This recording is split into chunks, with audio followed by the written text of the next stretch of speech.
ఫిరాయింపు ఎమ్మెల్యేల రాజీనామా 10కి 10 మంది చేస్తున్నారా? 10కి 10 మంది పక్కన పెట్టు, 10కి 10 మందికి రాజీనామా చేసే అంత ఇది లేకపోవచ్చు కానీ మరి ఒక ఇద్దరైతే రాజీనామా చేయాలనుకుంటున్నారట. ఆ ఇద్దరిలో ఒక రాజీనామా చేస్తే మళ్ళీ నేను ఎట్లాగూ రాజకీయాల్లోకి ఇక నేను సెలవు తీసుకోవాలనుకుంటున్నాను అనేసి కడియం శ్రీహరి చెప్పిండు. కాబట్టి మరి కడియం శ్రీహరి రాజీనామా చేస్తాడు అనేది కూడా ఒక సమాచారం తెలుస్తుంది. కానీ మరి చేస్తాడో లేదో తెలియదు. కానీ దానం నాగేందర్ మాత్రం రాజీనామా బాటలో ఉన్నాడట. అయితే బయటికి మాత్రం నేను జూబ్లీ హిల్స్ టికెట్ ఆశించలేదని ఎక్కడో చెప్పిండు. కానీ నేను ఇప్పుడు రాజీనామా చేస్తాను, నాకు జూబ్లీ హిల్స్ టికెట్ ఇవ్వండి అని అడుగుతున్నాడట. ఎందుకంటే ఖైరతాబాద్లో గెలిచే అవకాశం లేదు కాబట్టి నాకు ఈ టికెట్ ఇవ్వండి, నేను ఇక్కడ గెలుస్తాను, నాకు మంత్రి పదవి ఇవ్వండి, ఇది డిమాండ్. బట్ ఈ విషయంలో మాత్రం రేవంత్ రెడ్డి ససేమీర్ అంటున్నట్ట. కానీ ఆయన మాత్రం పట్టుబడుతున్నాడట. నాకు ఖచ్చితంగా జూబ్లీ హిల్స్ టికెట్ ఇవ్వండి, నేను గెలిచి చూపిస్తాను, దెన్ నాకు మంత్రి పదవి కావాలనేసి. ఇక కడియం శ్రీహరి పైన కూడా అనర్హత వేటు పడే అవకాశం స్పష్టంగా కనిపిస్తున్న నేపథ్యంలో, ఎందుకంటే కడియం కావ్యకి ఆయన కూతురికి ఆయన ఎంపీ టికెట్ ఇప్పించుకోవడం కాంగ్రెస్ పార్టీ నుంచి, ఆమె తరపున ఆయన ప్రచారం చేయడం. సో ఇవన్నీ కూడా పక్కా ప్రూఫ్స్ కూడా ఉన్నాయి. మిగతావి లేవా అంటే ఉన్నాయి. కానీ వీళ్ళు అరే అనర్హత వేటు పడేదాకా మేమెందుకు ఉండాలి, మేమే రాజీనామా చేస్తే సరిపోతుంది కదా అనేసి ఇక్కడ చర్చ. అయితే ఇక్కడ నేను ఎమ్మెల్యేగా రాజీనామా చేస్తాను, నాకు అవసరమైతే ఎమ్మెల్సీ ఇచ్చి నాకు మంత్రి పదవి ఇవ్వండి ఆ ఎమ్మెల్యే కూడా డిమాండ్ చేస్తున్నట. ఇప్పుడు ఏమవుతుందంటే ఈ ఎమ్మెల్యేలు కనుక రాజీనామా చేస్తే ఇందులో కూడా ఒక తలనొప్పి వ్యవహారం ఉంది ఇప్పుడు రేవంత్ రెడ్డికి. ఎందుకంటే తీసుకొచ్చింది 10 మందిని వాళ్ళనే. కానీ ఎంత విచిత్రమైన అంశం అంటే ఆయన మనం చెప్తుండే కదా, వాళ్ళు చేరలేదు, ఆ కండువాలు ఎట్లా అవుతాయి, ఇవన్నీ ఒక ఆయన ఫిలాసఫీ చెప్పిండు కదా, కరెక్టే కదా. మరి చేరలేదు కదా, మరి చేరకపోతే ఆ రోజు నేను చేర్చుకోవాలనుకుంటే అసలు ఎవ్వరు ఉండేవాళ్ళు కాదు అని అంటారు కదా. మీరు గమ్మత్తుగా ఎప్పుడు ఏది గుర్తొస్తుంది మాట్లాడతారా? మీరు ఏం చెప్పారు, నేను ఒక గేటు తెరిస్తేనే ఇంతమంది వచ్చిరు, 2 గేట్లు తెరిస్తే మొత్తం ఖాళీ అవుతుందని మరి ఆ రోజు మాట్లాడారు కదా. మరి ఆ ఒక్క గేట్లో నుంచి వచ్చిన వాళ్ళు ఈ 10 మంది కాదా కదా. రెండోది అంటే మరి ఈ కండువాలు ఆ కండువాలు ఎట్లా అవుతాయి, అదేదో వేసుకున్నంత మాత్రాన వారు కాంగ్రెస్ పార్టీలో చేరినట్టు అనంటే కనీసము మీరు అవును చేరిండ్రు, నేను చేర్చుకున్నాను, నన్ను చూసి ఆ 10 మంది వచ్చిర్రు అనేసి మంచి హీరోలాగా చెప్పుకోవాల్సింది. బాయ్ ఏమవుతుంది బాయ్, పడితే అనర్హత బయట పడితే నేను గెలిపించుకుంటా అని చెప్పాలి కదా. ఎందుకంత పిరికి పంద మాటలు ఎందుకు మళ్ళీ? అంటే ఏంటి భయము?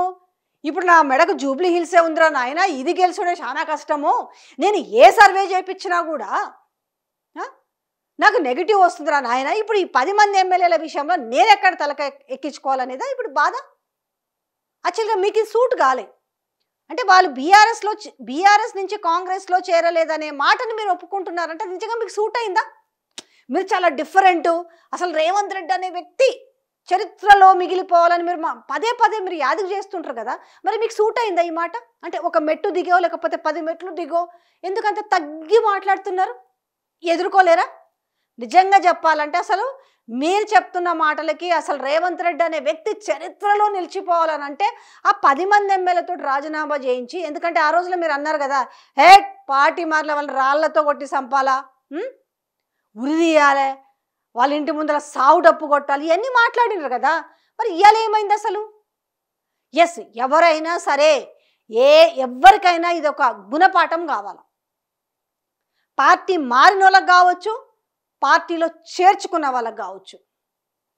ఎందుకంటే ఈ సంప్రదాయానికి ఇంకా రూపం ఆపకపోతే కనుక ఇది ఎవరు ఎప్పుడు కూడా హర్షించరు. మీరు ఆ రోజు ప్రతిపక్షంలో ఉన్న మాటకి ఇలా కట్టుబడి ఉండుంటే ఇలా మీ 10 మంది ఎమ్మెల్యేలు మీరు రాళ్లతో కొట్టి చంపుతారా? 10 మంది ఎమ్మెల్యేల ముందు చావు డప్పు మోగిస్తారా? ఆ రోజు నోటికొచ్చి మాట్లాడారు కదా. మరి ఇలా ఏమైందా నోరు అంటే పడిపోయిందని అలా. సో ఇలా ఏమైందనంటే ఇక మెల్లగా అంటే ఇప్పుడు ఈ రాజీనామా చేసి వాళ్ళ డిమాండ్స్ నెరవేర్చుకోవాలనుకుంటున్నారు. ఇప్పుడు వాళ్ళు గతంలో ఏవో డిమాండ్స్ ఉంటాయి కదా, ఖచ్చితంగా ఎవరు కూడా అన్కండిషనల్గా జాయిన్ అయి ఉండరు, కండిషనల్గానే జాయిన్ అయి ఉంటారు. బట్ ఆ అన్కండిషనల్ కొన్ని డిమాండ్స్ ఉంటాయి కదా. హైదరాబాద్లో ఉన్న ఎమ్మెల్యేలకు అయితే రియల్ ఎస్టేట్ సెటిల్మెంట్ కావచ్చు, లేకపోతే రకరకాలు ఉంటాయి కదా, వాళ్ళ దందాలు కానీ అవి కానీ తెలియంది ఏముందిగా, ఇట్లాంటివి మాట్లాడుంటారు. మరి ఇవన్నీ కూడా నెరవేర్చినప్పుడు ఏమవుతుంది ఇప్పుడు? మరి ఏ రకంగానైనా సరే ఇప్పుడు వాళ్ళని బ్లాక్మెయిల్ చేయాలా అంటే ఒక బెదిరింపు ధోరణి అన్నట్టు. మరి అది ఏ రకంగా మరి రేవంత్ రెడ్డి నైజానికి అది డోంట్ కేర్ అంటారా? మరి ఎట్లా అంటారో చూడాలి. కానీ మొత్తానికైతే ఈ ఫిరాయింపు ఎమ్మెల్యేలు అయితే రాజీనామా బాటలో ఉన్నారట. ఎందుకంటే తప్పదు ఇక మా పైన అంటే ఇప్పుడైతే ఖచ్చితంగా ఇద్దరు పేర్లు పక్కా, ఇద్దరు ముగ్గురు నలుగురు ఉన్నారనుకోండి. ఇప్పుడు వన్ దానం నాగేందర్ వేసుకోండి, రెండోది కడియం శ్రీహార్ వేసుకోండి, ఒకటి 3 తెల్లం వెంకట్రావు వేసుకోండి, దాని తర్వాత ఇంకెవరున్నారు, పోచారం శ్రీనివాసరెడ్డి ఆయనకి కదా ఇచ్చారు కదా ఆయనకు పదవి కాంగ్రెస్ పార్టీ నుంచి. దాని తర్వాత మరి అరికప్పుడు గాంధీ. అసలు గమ్మత్ తెలుసా, పార్టీ మారిన కానీ అసలు నిన్న చూడండి అసలు వీళ్ళందరూ కూడా మరి అందుకనే అంటే అధికారంలో ఉన్న పార్టీ చేస్తే shut washing powder Surf Excel లాగా అయిపోతారనా? 7 కాడ భూ కబ్జాలు, భూదందాలు.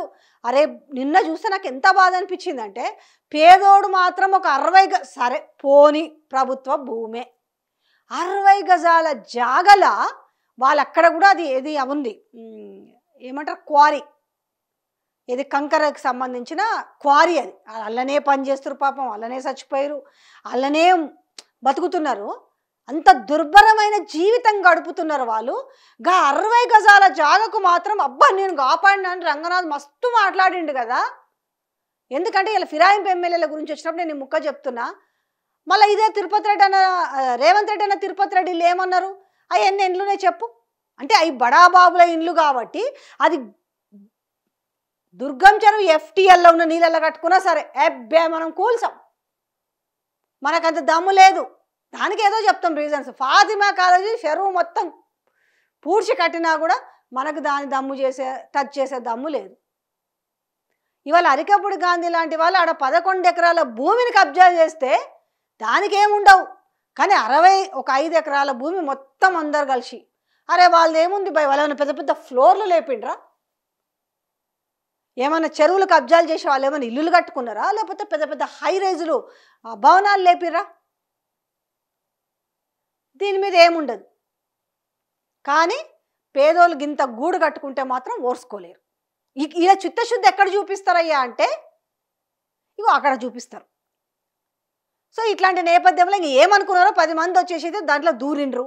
ఆ దూరిన తర్వాత ఏమైందంటే ఇలా మామూలుగా లేదు నిజంగా. ఇప్పుడు కేటీఆర్ దెబ్బ అయితే మామూలుగా లేదు. అంటే మొత్తం వీళ్ళని ఎక్కడికక్కడ టైట్ చేసి పెట్టిరంటారు కదా. ఆ దెబ్బకి ఏం చేయాలో కూడా రేవంత్ రెడ్డికి అర్థమైతే లేదు. వీళ్ళేదో లైట్ తీసుకుంటారు ఏమనుకున్నారు. కానీ ఇక్కడ అన్ని సాక్ష్యాలతో సహా మొత్తం ఒక 500 పేజీలు ఆడ సుప్రీంకోర్టులో మొత్తం వీళ్ళు దాఖలు చేసిన దాంట్లో ఊపిరి మెసులుతలేదు. సో నేను పెద్దగా ఇది అసలు ఏనా చిటికలో పని అబ్బా ఎవరిని గెలిపించుకోవడం అన్న. నేను ఇంకా ఓ 10 ఏళ్ళలో 15 ఏళ్ళలో నేనే శాశ్వతం అనుకుంటే కనీసం ఇవాళ ఈ 10 మందిని కాపాడుకునే పరిస్థితి కూడా కనబడతలేదు. 10 మందిని కాపాడుకునే పరిస్థితి. ఒక విధంగా ఇక్కడి నుంచి ఏం చేశారు, బీఆర్ఎస్ వర్కింగ్ ప్రెసిడెంట్ కేటీఆర్ని ఉక్కిరి బిక్కిరి చేయాలనుకున్నాడు. ఏంది ఈ కార్ రేస్ అనో లేకపోతే టెలిఫోన్ ట్యాపింగ్ అనో ఇంకేదో కొత్తవి తీసుకొచ్చి అందులో ఫిక్స్ చేసి రౌండప్ చేయాలనుకున్నాడు. కానీ ఆ రౌండప్ చేసుల్లో ఇలా కన్ఫ్యూజ్ ఎవరవుతున్నారంటే రేవంత్ రెడ్డి కన్ఫ్యూజ్ అవుతున్నాడు. 10 మంది ఎమ్మెల్యేల విషయంలో ఒక నిర్ణయం తీసుకోలేని పరిస్థితి ఈరోజు. ఎందుకు అనంటే ఆయన పాలన ఏంటో ఆయనకు స్పష్టంగా తెలిసి గుండె మీద చేసుకుంటే ఆ మాత్రం తెలియదా? ఇవాళ చేస్తున్న నిర్ణయాలకి ఇవాళ తెలంగాణ ప్రజలు ఏ రకంగా ఉక్కిరి బిక్కిరి అవుతున్న విషయాన్ని ఆ మాత్రం తెలుసుకోకుండా ఉన్నాడు ఆయన. సో ఈ రకంగా ఏమవుతుందనంటే అక్కడ దెబ్బకి అంటే ఒక్క దెబ్బకి 2 పిట్టలు అన్నట్టుగా ఇప్పుడు ఏకంగా ముఖ్యమంత్రికి ముచ్చమటలు పడుతున్నాయి. ఇప్పుడు వీళ్ళు ఏం చేయాలి, ముందుకు పోతే నువ్వు వెనక్కి పోతే గోయన్నట్టుగా తప్పే పరిస్థితి లేదు రాజీనామాకి. రాజీనామా చేస్తే ఏమవుతుందనంటే ఇప్పుడు పెద్ద ఇబ్బందికరమైన విషయం. ఇప్పుడు ఏంది, జూబ్లీహిల్స్ టికెట్ కావాలని దానం నాగేందర్ అడుగుతాడు, ఆడ అంజన్ కుమార్ యాదవ్ అడుగుతున్నాడు. అసలు ఏంది అలా అర్థం అవుతలేదు. ఏ సర్వే చేసినా కూడా అదేమో పడై నెగటివ్ వస్తున్న పరిస్థితి కనపడుతుంది. సో ఇప్పుడు ఉక్కిరి బిక్కిరిగా వాళ్ళకేం అర్థం కాని పరిస్థితి ఏర్పడింది. ఇప్పుడు ఏది ఈ ఫిరాయింపు ఎమ్మెల్యేల విషయంలో వాళ్ళ రాజీనామా చేసే యోచనలో ఉన్న నేపథ్యంలో ఏ డెసిషన్ తీసుకోవాలో అర్థం కాని పరిస్థితిలో ఉన్నారట.